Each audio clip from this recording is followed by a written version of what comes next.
There once was a dwarf on a journey to find what extinguished his passion for role-playing games, his flame. This journey took him to many times and places, beyond the echoing nights, past the king's fields, and into the Tower of Shadows. As he was leaving, the void surrounding him began to take form, becoming a yellow-eyed demon. I can't believe it! A random encounter? The dwarf exclaimed, unbelieving of this random encounter. Your flame is weakened, dwarf. Take mine. Take it, and it shall guide you to enlightenment. The demon's voice was inviting, but betrayed by the malintent. Upon looking at the demon's flame, the dwarf noticed it was strong, fueled by hatred and malice. The demon was a creature of doubt and loathing, a soul who had fallen on his own journey and accepted the darkness as truth. The dwarf refused. Your flame is that of ignorance. I shall never accept your darkness. The yellow-eyed demon was enraged. Listen here, you grape-looking slut. The demon snarled, revealing the best insult he could come up with on such a short notice.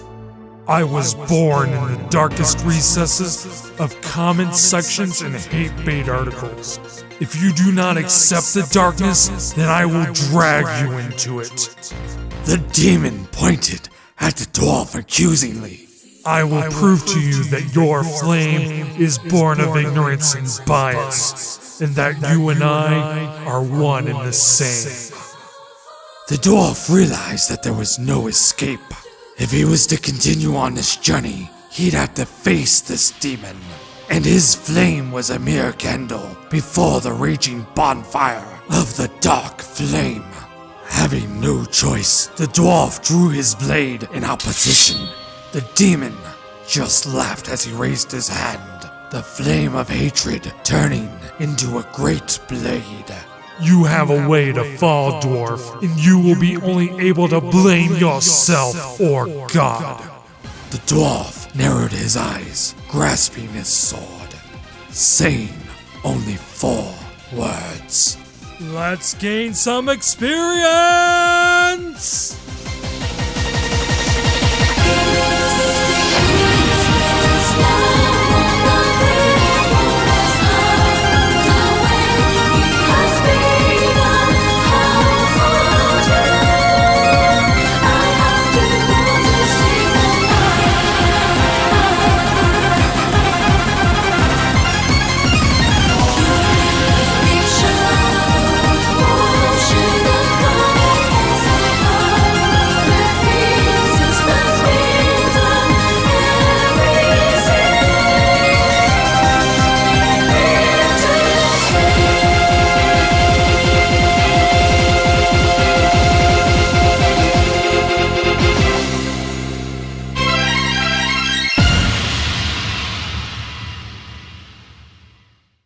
The battle raged on between the demon and the dwarf. You claim that you're a storyteller, but the truth is you care nothing for stories or characters.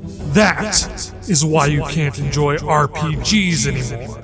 But do not worry, dwarf, for I have found a game that addresses all your concerns. Raising his hand, the demon summoned a game from the darkest recesses of the void. The end of your quest lies here! Oh no. Do I really need to talk about this game? Alright. Quest 64 was developed by Imagineer and, depending on where you're from, was either published by THQ in North America or by Konami in Europe. And yes, I know, but I'm allowing Konami to have all the credit they want for this one. Released in 1998, Quest 64 was one of the few RPGs for the genre-starved Nintendo 64, and is considered one of the worst RPGs of that console generation.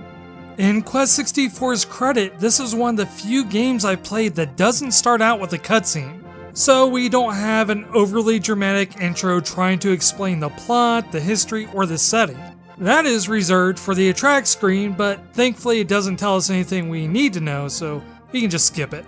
The plus side is, after selecting a new game, we have control after a short dialogue. But this isn't necessarily a good thing, because within that 45 seconds, Quest 64 has already committed one of the biggest crimes in storytelling. The very first thing we're shown is a conversation between the Grand Abbot and our hero, Brian. Seriously, that's his name? Well, I use the term conversation loosely. Really, it's just the Grand Abbot explicitly telling us, "You have decided to go on this quest. You're a child. Your father is missing. You are very worried about him. A magical book was stolen. It would be really bad if it fell into the wrong hands. I'm not saying go out and save the world, but it would be nice if a young protagonist with plausible motivation would get on that. Bye." Alright, so many of you already know what the phrase "show don't tell" means. It's the idea that you never directly tell the audience something, and instead allow them to make their own conclusions with the information that you show them. Parasite Eve does this well by not explaining anything and instead allows us to discover the narrative as it happens. Paper Mario, despite how heavy an exposition it is still actively giving us information as opposed to just passively giving it. Even Xenosaga, for as long-winded of an intro that was, shows you the strange power of the monolith instead of just having it fed to you through dialogue.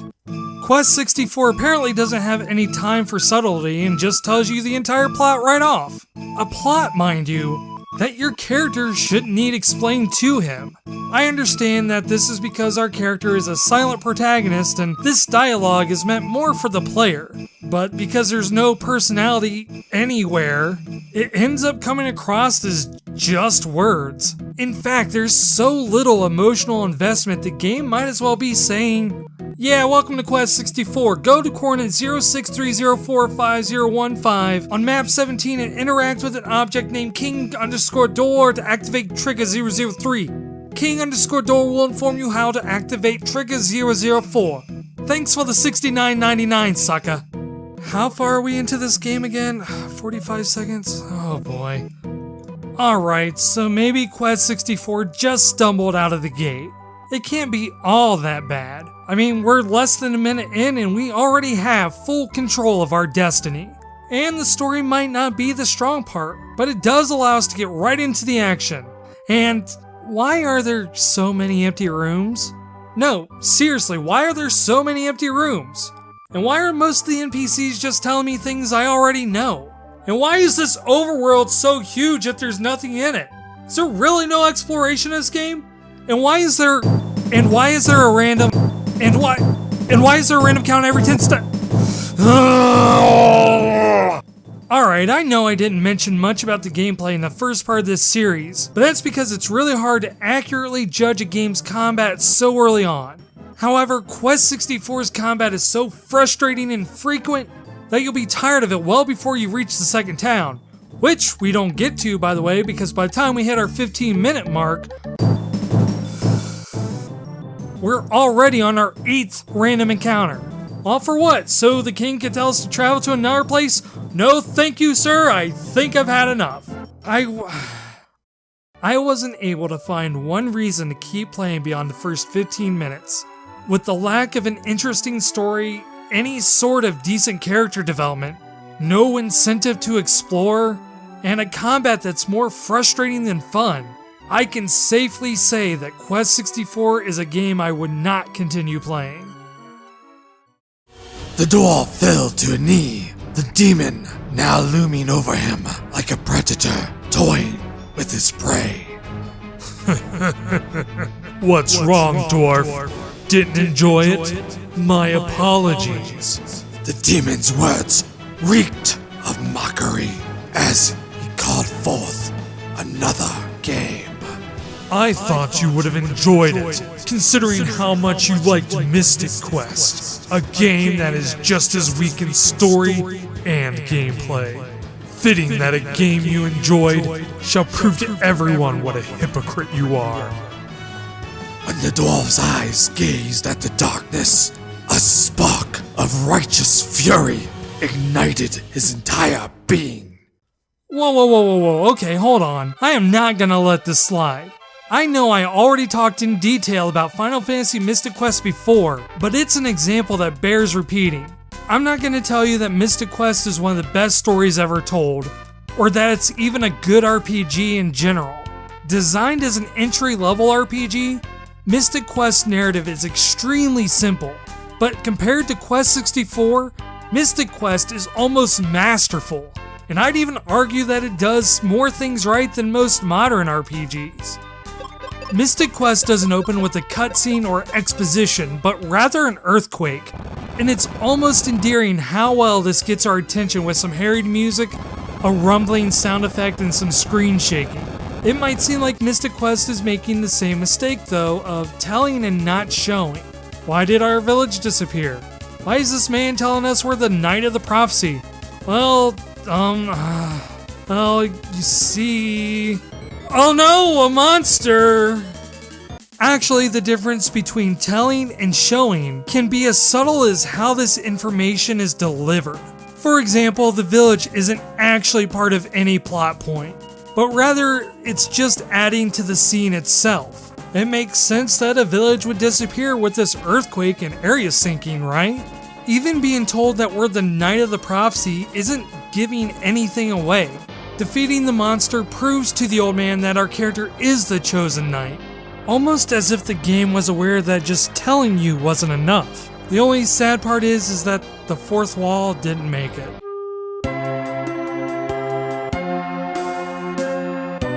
But the differences between Quest 64 and Mystic Quest don't start and end there. In Mystic Quest, these plot points come at you surprisingly fast. A minute and 20 seconds in, we find out that we're the chosen Knight of the Prophecy. 2 minutes and we're told to find Kaylee. 3 minutes we find Kaylee, who joins us in our quest. 5 minutes and 30 seconds we're told to find the elixir to cure Kaylee's poison. A minute later we meet Tristram and go to Bone Dungeon. And if you know what you're doing, at the 15-minute mark you defeated Flamerous Rex and restored the Crystal of Earth. Much like Paper Mario, Mystic Quest keeps things fast-paced enough that you're constantly doing and seeing new things. In Quest 64 we get the initial plot and that's it. As far as we know, that's the only thing going on in this world. But it's when we enter the level forest that we really see what Mystic Quest is capable of. While most of the story is told to us through dialogue, it's also being shown to us. We see that the level forest and nearby Foresta are dying. We see everyone's vitality being drained. We see the concern that Kaylee has for the forest. And in Quest 64, really nothing seems to be wrong. This guy's upset that he doesn't have any pots, but I wonder if that's because he genuinely is concerned or if the developers just didn't want to render any pots in his house. While it might not be an amazing story or have decent combat, Mystic Quest manages to accomplish something that even modern RPGs struggle with: creating a world where actions matter.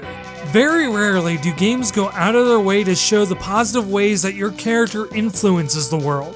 If we cheat slightly just to give ourselves one more minute, we find out that the forest is restored to a vibrant green, and that the townspeople once again have their youth. At this point, restoring the crystals isn't just a checklist needed to beat the game, but it's an important task that has genuine consequences. Not by telling you, but by showing you. It might not be enough for people to look past the simplistic story and gameplay, but it does well enough for me to continue on, to see what other impact I can have in the world. The demon recoiled against the dwarf's assault. Where did such passion come from? The concern quickly faded into laughter. Foolish dwarf. You think that Mystic Quest has an interesting story? You only prove my point. You care nothing for stories or characters. You only wish shallow puddles of narrative. Standing stalwart, the dwarf readied his weapons. Well, how about I quit holding back and show you what I'm really capable of? Vandal Hearts is a strategy RPG released in October 1996, developed by Sorry, just give me one moment. Let's see here. Wait a second. They didn't credit the designer. How am I supposed to do my joke? Curse you, Conan! Vandal Hearts starts off like many RPGs do, with an obligatory cutscene telling us the backstory of the world. The game takes a nice 2-minute long information dump in our laps, making sure we're well aware of important nouns like Sostagaria, and the Holy Asha Dynasty, and the Revolution, and Aris the Sage, and Ushtaria. And we're already starting to see the same mistake made again of telling and not showing. Even worse, we're not given any context to help us determine if any of this is important. The game might as well be saying, 200 years ago, something really bad happened. Then something good happened. But now it's bad again. Then the game opens up to an establishing shot of an island surrounded by purple haze, with a giant moon and some lightning and... Wait, that's it? What was that all about? Is the island evil or something? Why was there lightning and no clouds? Is it evil lightning magic? Is it because of the giant-ass moon in the background? Alright, Vandal Hearts, listen to me. An establishing shot is mainly used to establish something, but I really need some context here. Alright, thank goodness, another cutscene. Okay, maybe the game will start to explain some things. I probably wouldn't touch that. I really wouldn't touch that. I wouldn't touch... you touched it.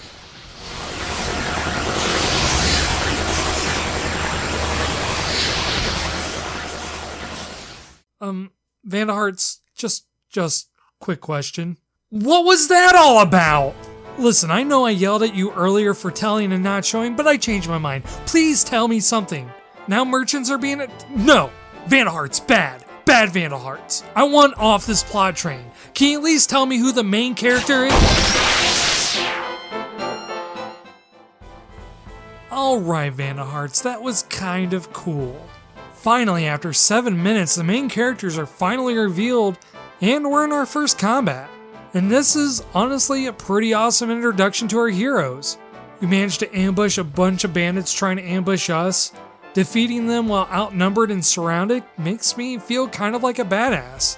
Things are starting to look up, but unfortunately, because this is a strategy RPG, the combat ends up taking longer, leaving us with only 2 minutes to discover this isn't the first time our characters have fought and defeated this particular bandit. Determining that someone in higher power must have let him free, they go speak with their commander. And just as the story was starting to get good, we reach our 15-minute mark. Vandal Hearts manages, just barely, to save itself at the last minute. But don't get me wrong, those opening shots did nothing to add to the experience. And, in fact, may have hurt it. Just to prove my point how unnecessary they are, let's play for another 7 minutes and pretend those cutscenes didn't happen. The party reports back to their commander explaining the situation, and we get a little insight of the events going on. We don't learn anything about how the bandit escaped, but it gives us a good excuse to build the setting. Whoa, Diego! Hashtag keep politics out of video games, will ya? Actually, this scene allows us to get an idea of how corrupt the local government really is. We learn that this has something to do with the event that happened 15 years ago. And continuing on, it also gives us time to see a massacre of some nobles by a group of evil guards. And we even get a little bit of a backstory for our hero. And we're already in our second fight by the time we hit our new 15-minute mark. The sad part is, the initial cutscene actually makes this scene worse off.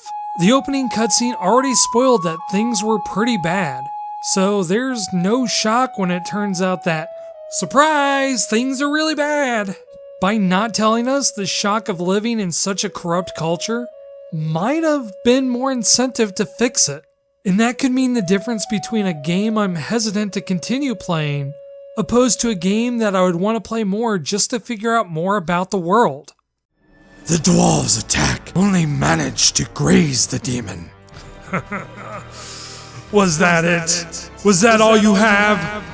Once again, you've only proved your ignorance. There is no means to tell a complex tale in RPGs. Face it, Dwarf, you have failed.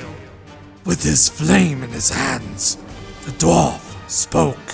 Actually, it's called framing an argument. I brought up Vandal Hearts because I feel like it's going to prove my next point better than if I were to just simply explain the point initially.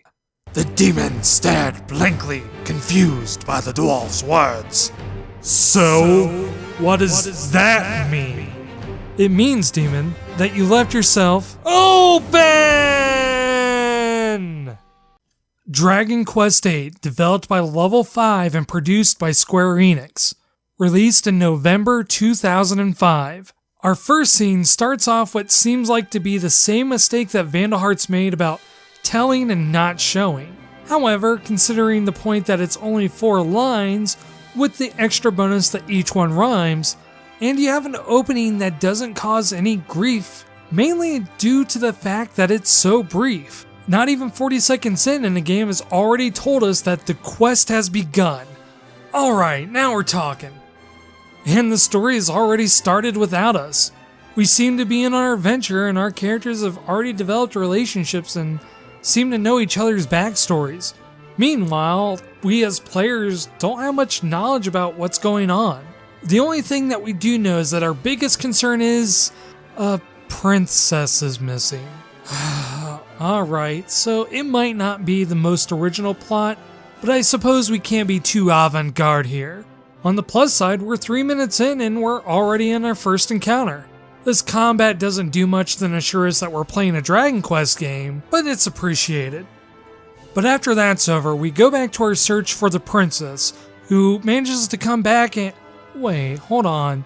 The princess is actually the goblin's horse? Oh, Dragon Quest, you got me good. Here I was thinking it was going to be some cliched plot and it turns out it's just a pet name.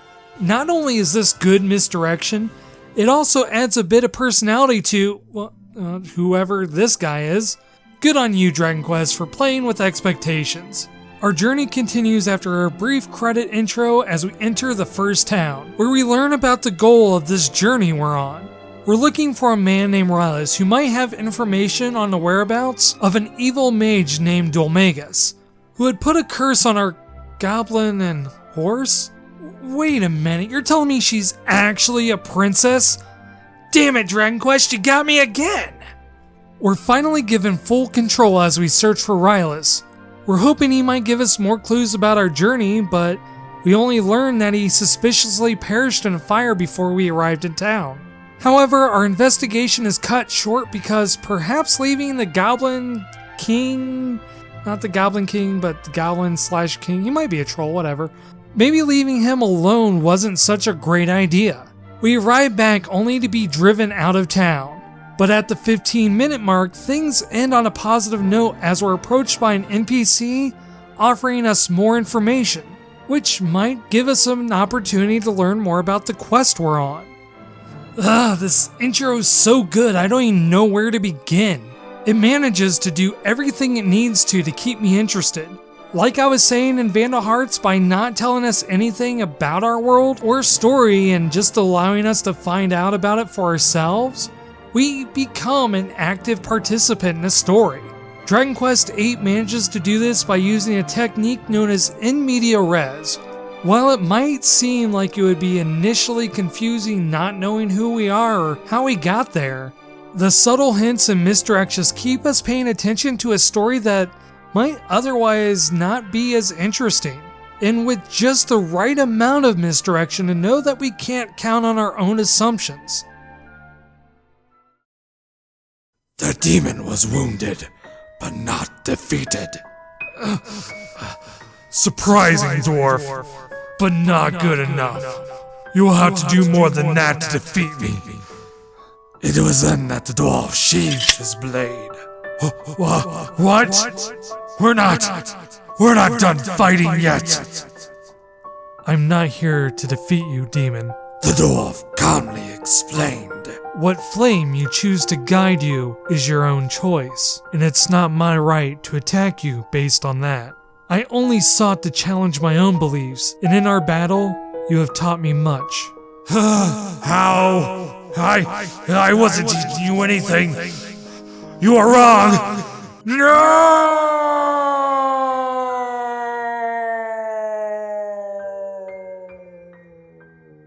Demon, you did more than you realize. I started this journey not knowing what I was going to find. The only thing I had to go on was the fact that I didn't like RPGs anymore. I wasn't even sure if it was me or the games. Something changed, but I wasn't sure what.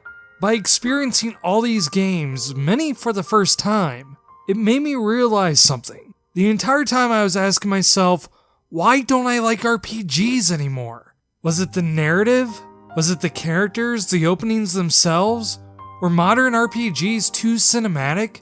Instead, I should have been asking, what's the difference between RPGs I enjoy versus the ones I don't? Why couldn't I enjoy Quest 64 yet could defend Mystic Quest? What was it that made me enjoy Dragon Quest VIII more than Xenosaga?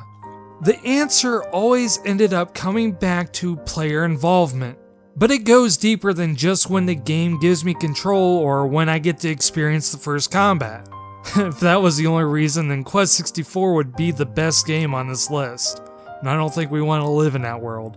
It's about this player-story relationship and how the game uses it. The best way I can describe it, it's not just the game telling you a story, but it's having a conversation with you. In Mystic Quest, the world changes and reacts to the player's actions. Even barring that, the events of the game are based around the player's involvement. The hero might have lost his village, but it's the players who are the Knights of the Prophecy. It's a conversation where the game is listening just as much as it's telling. Vandal Hearts eventually builds its plot around a circumstance that might be incredibly relatable to something that the players themselves have experienced, and it gives them the opportunity to explore that in a way they normally wouldn't be able to. The game is having this conversation with the players saying, doesn't it suck when organizations become corrupt? Man, I hate it when that happens. It inspires action because the player might be saying back, you know what, Konami? Yeah, I hate it when that happens too. Even Dragon Quest VIII, though the plot itself might not be relatable, nor do we see our actions change the world, still builds its narrative around the player participating. It anticipates what the player might be thinking, then subverts it. It intentionally drops hints knowing that there's someone paying attention to them and building a narrative in their mind. Its own plot points are designed to invoke an emotional response in the player. Rylus dying isn't just a setback for our party, it means the player also lost something as well, a source of information. Meanwhile, Quest 64 isn't having a conversation. It's telling you its narrative and expects you to listen, but it doesn't give you a chance to speak. The participation is only the gameplay, and exploration is only rewarded by more gameplay and not any sense of discovery or impact. And with a genre that is dependent on its story, that's what ends up making it a disappointing experience. But what does that mean for the end of our journey? On one hand, this isn't an issue of old versus new. Making sure that the player also has a voice is something that RPGs have been struggling with since their inception. Most likely, it's because we had so many options that we often remember this era of games being the golden age of RPGs, when, in all honesty, there were probably just as many games making mistakes and missteps. But it also scares me, because if it's true, then that means at some point RPGs decided a conversation isn't important. Is that the case? And if so, what caused it to change? While nostalgia might not have been blinding me to the truth about the games I enjoyed, it was obscuring the shadows cast by my flame. And I would have never found that truth if you didn't challenge me, demon. And for that, I thank you. The demon said nothing, for the dwarf had already disintegrated with after effects, and that would have created a plot hole. But this discovery did not mean that the dwarf's journey was at an end. There were still a few more games that might hold the answers. Will the dwarf's flame be strong enough to pierce the darkness? Or is the light just an illusion? Join us for the epic conclusion of this building character case study, because there's no getting off this train we're on!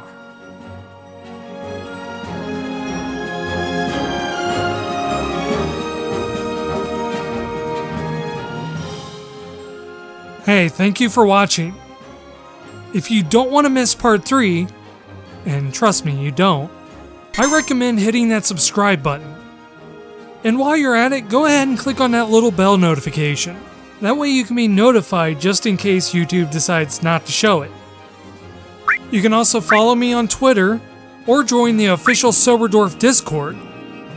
If you're feeling especially generous, feel free to check out my Patreon at patreon.com/thesoberdwarf. That way you can see your name here just like all these other fine folk. And a very special thank you to Suki for her generous contribution to the show. This is SoberDwarf reminding you that gaining experience builds character.